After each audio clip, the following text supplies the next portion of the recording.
Kun saavutaan tästä sisäpihalle, niin huomataan tämmönen, että tässä on jotain ihan nyt erinäköistä.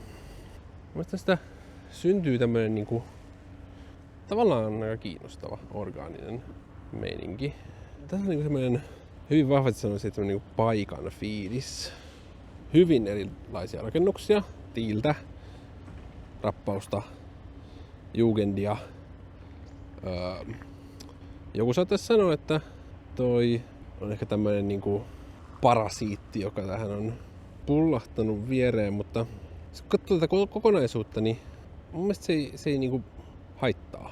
Sitten tulee tämmöinen niinku jossain määrin tämmöinen modernimpi meisinki, mutta siinkin on vielä harjakatto ja se istuu kokonaisuuteen kuitenkin. Tässä on semmoinen tietynlainen sairaalafiilis, mutta tämmöinen intiimi sisäpiha, niin mun mielestä on semmoinen niinku turvallisen oloinen, ikään kuin tässä olisi niinku muurit ympärillä ja meitä hoivataan täällä.